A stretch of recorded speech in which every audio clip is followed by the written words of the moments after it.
What's up guys, Alfonso here, and today I just wanted to do a video going over some of the apps I use on a daily basis on my Sprint Galaxy S3. Now, most of these applications are going to be free, except for one of them.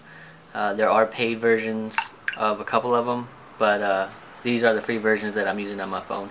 So we'll go ahead and we'll start with an app I get a lot of questions about, which is called OneWeather. As you can see, I have a little weather notification here in my notification pull down menu, and that is OneWeather. Here's the icon for the application. Go ahead and pull it up, and as you can see, once you open the application, you're greeted with a weather fact. Like this one says, Hilo, Hawaii is the wettest city in the United States with an average annual precipitation of 128 inches. Sorry guys. And you can also select to disable that if you don't want it, but I think it's kind of cool. And this is the screen that pops up when you first enter the app. As you can see up here, it has your current location, and it has the date and day of the week. It shows the weather conditions. As you can see, 69 degrees here currently in Los Angeles, and it has the high and low temperatures for the day and the weather, what it looks like. It's clear outside. Down here you have some other information such as humidity, precipitation, wind speeds, things like that. And as you can see, there's several options down here in the bottom. We'll go ahead and go to the next. This page shows you your extended forecast, but you can change it to detailed or hourly, depending on how you like your weather setup. This is once again just a 36-hour forecast. This is actually pretty neat. It shows you severe weather alerts. You will get a notification in your pull down menu. That can kind of get a bit annoying because I find it alerting me like 6 or 7 times for the same notification. Your phone will be vibrating, and it just kind of annoys me. But you know, it is a cool feature that they have notifications for severe weather. This is a little chart showing the precipitation chances for the week. As you can see, Wednesday 40%, Thursday 40%, and Friday 40%. The rest of the week 0%. Here is actually an option to see the radar. I mean, right now it's not going to show anything because it's pretty clear in Los Angeles. Here you have your sun and moon cycles. As you can see, it shows you down here. It says sunrise at 6:19 a.m., sunset 4:54 p.m., and the lunar phase is last quarter moon. And last but not least, you have all these tweets regarding your local weather. So this is free. You know, you can also upgrade if you don't want the advertisements here at the top. You can upgrade to the pro version, but this is more than enough for me. We'll go into the settings. You can set severe weather alerts. I haven't messed with that, so that's probably why I'm getting them about 7 times. You can show the status up here. As you can see, it says 69 degrees. In your notification bar, you can change the text, but it only has blue or black, so obviously you have to go with the blue. Follow your location. You can change the background. It has a couple presets you can select from. This is the default, but I kind of like this one, so that's the one I chose.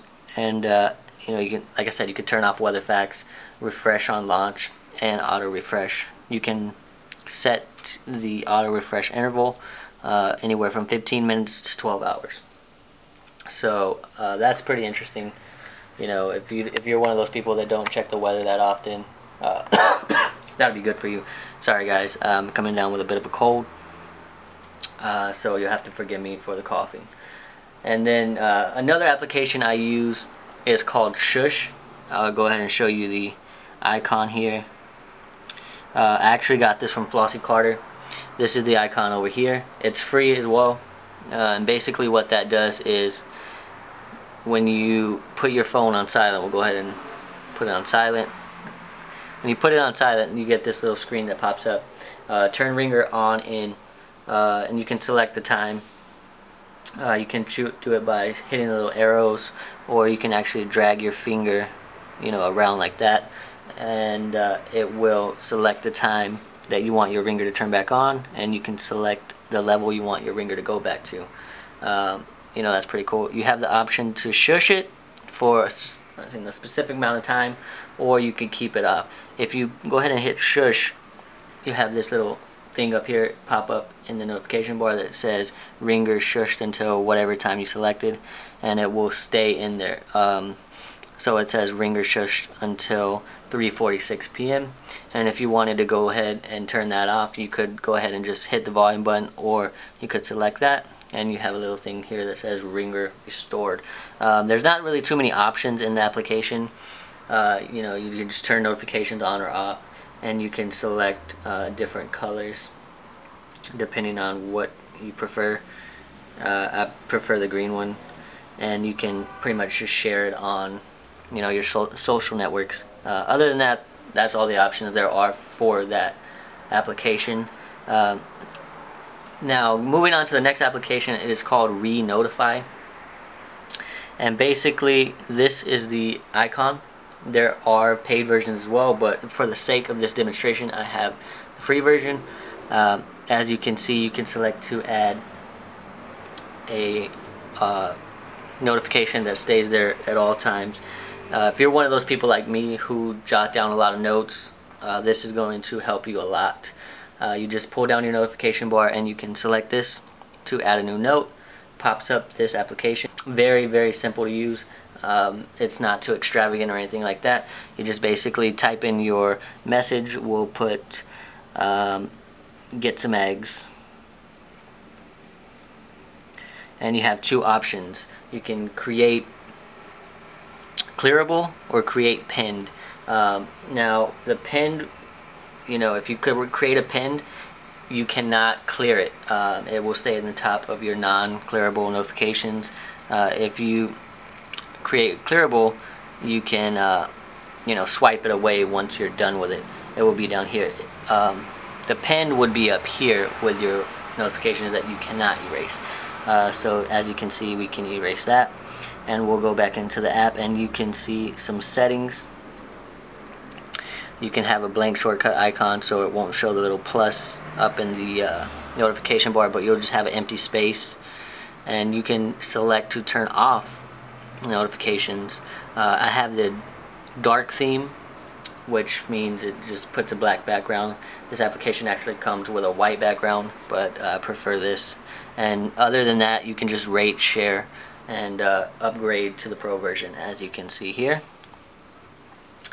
So that was ReNotify. And another useful application that I use is here on my home screen, called Pocket. This is very good if you you know, if you don't have time to read news at the time, you know, you see it, you can save it for later with Pocket. As you can see, we'll go into my Pocket, and I already have 3 ads here. Well, not ads, articles here, sorry. And this is basically, you know, you can click on it, and you know, you just, it's like kind of like Google Reader in sorts, except you know, you can use this to read stuff later. You can share it from the web, from Flipboard. We'll go ahead and go into Flipboard. We'll go ahead and say we want to read this later. We don't have time right now, so you can go ahead and hit share to other apps, and it will have this option, add to Pocket. Select add to Pocket, and it will say saving to Pocket, and then it says save to Pocket. So now later on, when you're ready to read that article, you know, you can go back and here is the article that we selected. And then once you're done, you could just hit the check mark, or you could you know, just swipe it away. Well, yeah, you see, you just swipe and it gives you these options. You can erase it, favorite it, you could mark it red, or you could share it. So I mean, I thought that was pretty cool. That's called Pocket. And you can also, you know, do it for YouTube videos. We'll go ahead and select one of my videos. Go ahead and turn on the volume. Wait for it to load up, skip, and then you can go ahead here and see add to Pocket. Saving to Pocket, and then you can go in here, and here it will have your video and it will pull it up and you can watch it from here. So that's a cool feature. If you're like me, you forget to watch videos that you're updated about during the day, so that is very, very helpful for me. This was just a quick video going over some of the apps I find useful and that I think you guys might find useful as well. So if you like this video, please go ahead, thumbs up the video, share it with your friends, and subscribe to the channel, and I'll see you guys in the next video. Peace.